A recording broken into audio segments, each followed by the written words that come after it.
எதிர்வரும் மகா சிவராத்திரி அன்று ஜலகண்டேஸ்வரர் பார்வதி பரமேஸ்வரி திருக்கோவிலில் 25,000 பேர் பக்தர்களுக்கு சிறப்பு அன்னதான நிகழ்ச்சி ஏற்பாடு. கர்நாடகா ஆந்திரா எல்லை பகுதியான சித்தூர் மாவட்டம் பழமநீர் வட்டத்திற்குட்பட்ட தேவர்கொண்ட ஜலகண்டேஸ்வரர் பார்வதி பரமேஸ்வரி திருக்கோவிலில் பல 100 ஆண்டுகள் பழமை வாய்ந்த இந்த திருக்கோவிலில் எதிர்வரும் மகா சிவராத்திரி அன்று சுமார் 25,000 பேருக்கு சிறப்பு அன்னதான நிகழ்ச்சிக்கான ஏற்பாடுகள் நடைபெற்று வருகிறது. அதே போன்று தர்பூசணி 10 டன் பக்தர்களுக்கு வழங்கப்பட உள்ளது. இந்த நிகழ்ச்சிக்கான ஏற்பாட்டினை கிருஷ்ணகிரி மாவட்டம் ஓசூர் மாநகராட்சிக்குட்பட்ட சின்ன எலசகிரி சண்முகம் ராஜாமணி ஆகியோர் தலைமையில் நடைபெற உள்ளதாக தெரிவித்திருக்கிறார்கள். இந்த அன்னதான நிகழ்ச்சிக்கான ஏற்பாடுவதற்கான காரணத்தை பற்றி சண்முகம் தெரிவிக்கையில், கடந்த 9 ஆண்டுகளுக்கு முன்பு பல்வேறு பிரச்சனைகளை சந்தித்து வந்த சண்முகம் அவர்கள் ஜலகண்டேஸ்வரர் பார்வதி பரமேஸ்வரி திருக்கோவிலுக்கு சென்று தனது குறைகளை கோவிலில் சாமி முன்பு 2 கைகளை கும்பிட்டு வணங்கி வந்ததாக சொல்லப்படுகிறது. கோவிலுக்கு சென்று சில நாட்களிலேயே தன்னுடைய பல்வேறு பிரச்சனைகள் தீர்க்கப்பட்டதாகவும், இதன் அடிப்படையில் கடந்த 9 ஆண்டு காலமாக இந்த கோவிலில் தனது சொந்த தெளிவில் முடிந்தவரை ஒவ்வொரு வருடமும் கார்த்திகை மாதம் மகா சிவராத்திரி என்று தங்களால் முடிந்தவரை சுமார் 20,000க்கும் மேற்பட்டோருக்கு அன்னதான நிகழ்ச்சி, சுட்டெரிக்கும் வெயிலில் வரும் பக்தர்களுக்கு நீர்மோர் பானக்கம், தர்பூசணி உள்ளிட்டவை வழங்கப்படுவதாக சண்முகம் அவர்கள் தெரிவித்திருக்கிறார். அதே போன்று இந்த ஆண்டும் சிறப்பான அன்னதான நிகழ்ச்சியும் நடைபெறுகிறது. பக்தர்கள் கலந்து கொண்டு சுவாமி தரிசனம் செய்து வழிபட வேண்டும் என பக்தர்களை அழைக்கின்றார்கள். இந்த நிகழ்ச்சி பெங்களூர் மாநகர முன்னாள் கவுன்சிலர் பாஜக முனிராஜ், அத்திப்பள்ளி சந்துரு, மாதேஷ், மாது, நூர் முகமது, பாலு, டேவிட், பாபு, வெங்கடேஷ், சிவா, கங்கையா, வெங்கி, பெருமாள் உள்ளிட்டோர் கலந்து கொண்டு எதிர்வரும் மகா சிவராத்திரி 26/2/2025 அன்று கோவிலில் சிறப்பான சேவைகள் செய்து வருகிறார்கள். ಭಕ್ತர்கள் ಕಲಂದು ಕೊಳ್ಳುಮಾರು ಕೇಳಿಕೊಳ್ಳப்படுகிறார்கள் ಎಂಬುದು குறிப்பிடத்தக்கது. ಮಹಾಶಿವರಾತ್ರಿದಂದು ಆಂಧ್ರದ ಚಿತ್ತೂರು ಜಿಲ್ಲೆಯ ದೇವರಕೊಂಡ ಎಂಬತಕ್ಕಂಥ ಗ್ರಾಮದ ಪಕ್ಕದಲ್ಲಿ ಇರ್ತಕ್ಕಂಥ ಜಲದಂಗೇಶ್ವರ ದೇವಸ್ಥಾನ ಇದ್ದು ಪ್ರಸಿದ್ಧಿಯಾದಂಥ ದೇವಸ್ಥಾನ, ಒಂದು ಇತಿಹಾಸ ಉಳ್ಳರ್ತಕ್ಕಂಥ ದೇವಸ್ಥಾನದಲ್ಲಿ ಪ್ರತಿ ವರ್ಷದಂತೆ ಸುಮಾರು ವರ್ಷಗಳಿಂದ ಅವರು ಮಹಾಶಿವರಾತ್ರಿಗೆ ಸುಮಾರು ಒಂದು 25,000 ಜನಸಂಖ್ಯೆಯಲ್ಲಿ ಬರ್ತಾರೆ. ಹಾಗಾಗಿ ಆ ಭಕ್ತರಿಗೆ ಅನ್ನದಾಸೋಹವನ್ನ ಏರ್ಪಡಿಸಿದ್ದಾರೆ. ಮತ್ತು ವಿಶೇಷವಾಗಿ ಈ ಬೇಸಿಗೆಗಾಲ ಇರೋದ್ರಿಂದ ಅಲ್ಲಿ ಒಂದು ಕಲ್ಲಂಗಡಿ ಹಣ್ಣು 10 ಟನ್ನು ಕಲ್ಲಂಗಡಿ ಹಣ್ಣು ಸಹ ಭಕ್ತಾದಿಗಳು ಬರ್ತಕ್ಕಂಥ ಭಕ್ತಾದಿಗಳಿಗೆ ವಿತರಣೆ ಮಾಡ್ತಕ್ಕಂಥ ಒಂದು ಸೇವಾ ಮನೋಭಾವನ ಒಂದು ಕೆಲಸವನ್ನ ನಮ್ಮ ಆತ್ಮೀಯ ಷಣ್ಮುಗಂನವರು ವಹಿಸ್ಕೊಂಡಿದ್ದಾರೆ. ಮತ್ತು ಆ ದೇವಸ್ಥಾನದ ಒಂದು ಚರಿತ್ರೆಯನ್ನ ನಾನು ನಮ್ಮ ಸ್ನೇಹಿತರಾಗಿರ್ತಕ್ಕಂಥ ಹೇಳಿದರೆ, ನೊಂದಂತ ಜನತೆಯವರು ಯಾರೇ ಆಗಿರ್ಲಿ ಕಷ್ಟ ಅಂತ ಬಂದ ಯಮ್ಮನನ್ನ ಬೇಡ್ಕೊಂಡ್ರೆ ಆ ಕಷ್ಟ ಕಾರ್ಪಣ್ಯಗಳನ್ನ ದೂರ ಮಾಡಿ ಪ್ರತಿಯೊಂದು ಒಂದು ಒಳ್ಳೆಯ ವಿಷಯದಲ್ಲಿ ಕಾರ್ಯಕ್ರಮಗಳಲ್ಲಿ ಒಳ್ಳೇದು ಮಾಡ್ತಕ್ಕಂಥ ಯಮ್ಮ ಜಲದಂಗೇಶ್ವರ ದೇವರು ಅಂತ ಹೇಳಿದ್ರೆ ಪಾರ್ವತಿ ಈಶ್ವರ ಬಹಳ ಒಂದು ಪವರ್ಫುಲ್ ಆದಕ್ಕಂತ ಒಂದು ದೇವಾಲಯ. ಇವತ್ತು ನಮ್ಮ ಷಣ್ಮುಗನವರು ಇವತ್ತು 25,000 ಜನಸಂಖ್ಯೆಗೆ ಅನ್ನದಾನವನ್ನ ಮಾಡ್ತಾರೆ ಅಂತ ಹೇಳಿದ್ರೆ ಆ ದೈವ ಶಕ್ತಿ ಇರೋದ್ರಿಂದ, ಆ ಒಂದು ಸಾಮರ್ಥ್ಯ ನಮ್ಮ ಷಣ್ಮುಗನವ್ರ ಸಾಮರ್ಥ್ಯ ಇರೋದ್ರಿಂದ ಅಲ್ಲಿ ಪ್ರತಿ ವರ್ಷ ಮಾಡ್ತಾರೆ. ಮತ್ತೆ ಕಾರ್ತಿಕ್ ಸೋಮವಾರ ಸಹ ಅಲ್ಲಿ ವಿಶೇಷವಾಗಿ ಬಹಳ ಚೆನ್ನಾಗಿ ಮಾಡ್ತಾರೆ. ಯಾಕಂದ್ರೆ ನಾನು ಒಂದು ಸುಮಾರು ಜನನ್ನ ವಿಚಾರಿಸಿದೆ, ತುಂಬಾ ಒಳ್ಳೆ ಭಕ್ತಿಪೂರ್ವಕವಾದಂತ ಒಂದು ದೇವಾಲಯ, ಪ್ರಸಿದ್ಧಿ ಇತಿಹಾಸ ಇರ್ತಕ್ಕಂಥ ಒಂದು ಪ್ರಸಿದ್ಧವಾದಂಥ ಒಂದು ದೇವಸ್ಥಾನ. ಹಾಗಾಗಿ ತಾವೆಲ್ಲರೂ 26ನೇ ತಾರೀಕು ಬುಧವಾರ ಪ್ರತಿಯೊಬ್ಬರು ಅಲ್ಲಿ ಬಂದು ಭಾಗವಹಿಸಿ ಅಲ್ಲಿ ಜನಸ್ತೋಮನವನ್ನ ನೋಡಿ ಆ ದೇವರ ಕೃಪೆಗೆ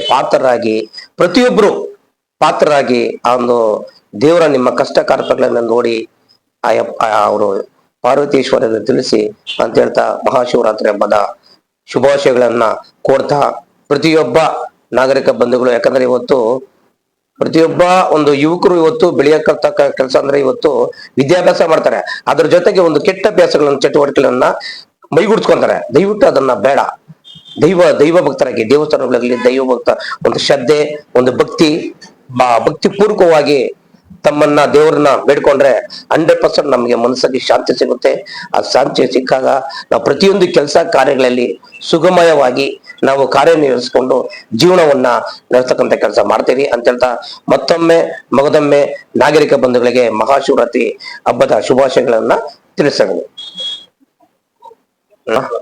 வணக்கம், என் பேர் சண்முகம்.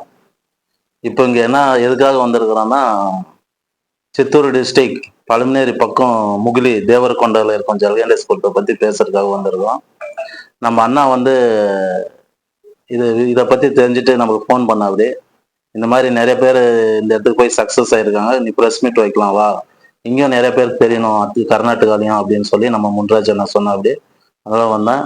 இந்த முகிலி தேவரகொண்டாவோட ஸ்பெஷாலிட்டி என்னன்னா, இது வரைக்கும் அங்கே போனவங்க எல்லாமே சக்ஸஸ் தான். அரசியல் ரீதியாகட்டும், தொழில் ரீதியாகட்டும், பைத்தியம் பிடிச்சிருந்தா கூட அங்கே 48 நாள் அந்த கோயிலில் இருந்தால் அது ஆட்டோமேட்டிக்காக அந்த காணாமல் போயிடும். மெடிசன் எதுவுமே இல்லை.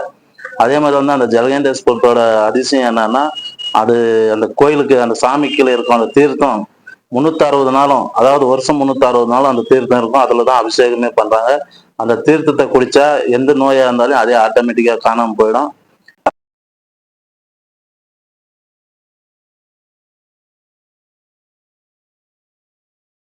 ஒரே ஒன்று என்னன்னா, நீங்க அங்க வந்தீங்கன்னா என்ன வேணாலும் நடக்கும். நீங்க வேண்டுறது எல்லாரும் வாங்க, வந்து வேண்டிக்காங்க. அது எங்களால் முடிஞ்ச ஒரு வழிகாட்டுறோம், அவ்வளவுதான். அதனால எல்லாரும் வேண்டிக்காங்க, உங்களுக்கு என்ன வேணுமோ நடக்கும். நாங்க 25,000 பேருக்கு சிவராத்திரிக்கு அன்னதானம் பண்றோம். தீபத்துக்கும் சிவராத்திரிக்கும் ஒரு 50,000 பேருக்கு அன்னதானம் பண்றோம். 9 வருஷமா பண்ணிட்டு இருக்கிறோம். அதனால நம்ம முன்ராஜ் அண்ணாவோட கேங் எல்லாம் இன்னும் கொஞ்சம் பப்ளிசிட்டி ஆகும், 4 பேர் நல்லா இருப்பாங்கன்னு சொல்லிட்டு இந்த ப்ரெஸ் மீட் கொடுத்துருக்குறோம். அந்த பிரஸ் மீட்காருக்கும் நன்றியை தெரிவிச்சுக்கிறேன். தொடர்ந்து இந்த தீர்த்தம் 360 நாள் இருக்குது, அது தானா உருவாவது தான் அந்த தீர்த்தத்தை. அது இது வரைக்கும் யாரும் கண்டுபிடிக்கவே முடியல. எத்தனையோ அதுதான் அது ஆட்டோமேட்டிக்கா அங்க உருவாகுது. கோயிலுக்கு சாமிக்கு கீழே இருக்குது. அதனாலதான் ஜலகண்டேஸ்வரம், ஜலன்றது தண்ணி, அது மேல இருக்கிறது ஜலகண்டேஸ்வரம். அங்க நீங்க வந்தீங்கன்னாவே நீங்க அடுத்த உடனே ஒரு மாசத்துல ரிசல்ட் கிடைக்கும். நான் எத்தனையோ பார்த்துருக்குறாங்க, 21 வருஷம் நான் அந்த கோயிலுக்கு போயிட்டு இருக்கிறது. எத்தனையோ என் கண்ணால நான் பார்த்துருக்குறேன். நீங்க வாங்க, எல்லாரும் வேண்டுங்க, நல்லது நடக்கும். ஏதோ 4 பேருக்கு அந்த இடத்த காட்டி விடுறோம், அவ்வளவுதான். என்னால முடிஞ்ச ஒரு நாட்கள்ல மக்கள் லட்சக்கணக்கில் வருவாங்க. இப்போ சிவராத்திரிக்கு நீங்க வாங்க பாருங்க, பல லட்சம் பேர் வராங்க. எல்லாருமே சக்சஸ் ஆனவங்க தான். அது ஒரு காடு, அது சாதாரணமா அங்க யாருமே போக முடியாது. அந்த ஜலகண்டேஸ்வரத்தோட அருள் இருந்தா மட்டும்தான் நம்ம அங்க போக முடியும். காரணம் என்னன்னு கேட்டேன்னா, அது ஒரு காடு பகுதி. நானே ஏதோ ஒரு யதார்த்தமா அந்த சாமியை பார்த்தது தான். அது எங்களுக்கு கிடைச்ச வரும், அவ்வளவுதான். என்னென்ன நாட்கள்ல அந்த கோவில் விசேஷமா சார்? ஒரு வருஷம் 360 நாளும் அன்னதானம் நடக்குது. திங்கக்கிழமை அபிஷேகம், கிராண்ட் அபிஷேகம் பண்றாங்க. டெய்லியும் அன்னதானம் நடக்குது. மக்கள் டெய்லியும் ஆயிரக்கணக்கான பேர் போயிட்டு தான் இருக்காங்க. உங்களுக்கு எப்படி அந்த சாமி விசேஷமான நாட்கள் பண்றது? எங்களுக்கு இந்த பூர்த்தி எங்களுக்கு பல்வேறு பிரச்சனைகளை தீர்த்து வச்சு அந்த சாமி அப்படின்ற மாதிரி சார். அதாவது எனக்கு ஒரு 6 வருஷத்துக்கு முன்னாடி ஒரு பெரிய பிரச்சனை, அரசியல் ரீதியா ஒரு பிரச்சனை. அது பல பேரை போய் நான் சந்திச்சு யாராலையும் இது முடியாது, மேலே சமாச்சாரம்னாங்க. அன்னைக்கு நாள் நான் போய் அந்த ஜலகண்டேஸ்வரத்தை வேண்டிட்டு வெளியே வந்தேன். அடுத்த 2 ஹவர்ல எனக்கு ரிசல்ட் கிடைச்சது. அப்போ நான் ஒரு 70 படி அங்க என்னோட சொந்த செலவுல தான் நான் பண்ணியிருக்கிறேன். பல லட்சம் பேர் ஏறி இறங்கிட்டு இருக்காங்க. அதே மாதிரி நிறைய பேர் அங்க சக்சஸ் ஆயிருக்காங்க, நம்ம கூட இருக்கிறவங்களே. அது எல்லாரும் வந்துட்டு இருக்காங்க. இப்போ நம்ம சார்பு ஆயிரக்கணக்கான பேர் வராங்க. அதனால இப்ப அந்த வேண்டுதலை நிறைவேற்றினாலும் ஒரு 25,000 பேர். ஆமா, கம்பல்சரி நான் வருஷம் பண்றேன். பண்ணிட்டு வந்தா எனக்கு அடுத்த 3 மாசத்துலயே எனக்கு அது அமௌண்ட் டபுள் மடங்கு எனக்கு வந்துடுது. அதாவது எனக்கு எழுது படிக்கவே தெரியாது, ஓப்பனா சொல்றேன். இன்னைக்கு நான் நல்லா இருக்கேன்னா 4 பேருக்கு உதவி பண்றேன்னா அது காரணம் அந்த ஜலகண்டேஸ்வரம் தான். இது 9 வருஷமா நடந்துட்டு 9 வருஷம் பண்ணிட்டு இருக்காரு. மாசம் பௌர்ணமி அன்னைக்கு விசேஷமான பூஜை நடக்குவாங்க. அன்னைக்கு எல்லா பக்தர்கள் நைட்டு ஸ்டே பண்ணிட்டு, எங்க ஊர்ல அதே மாதிரி குழந்தை இல்லாதவங்க எத்தனை பேர் குழந்தை இருக்கு, கேன்சர் நாராயண ஹாஸ்பிட்டல் ஆகாதுன்னு சொல்லிட்டு அனுப்பிட்டாங்க. நாங்க அந்த தீர்த்தம் சாப்பிட்டு அது ஆட்டோமேட்டிக்கா நல்லா இருக்கு. இது வரலாறு இருக்கு நம்ம ஊர்ல. நான் அவங்களும் வேணா ப்ரெஸ் மீட் கொடுக்க சொல்றேன் வேணும்.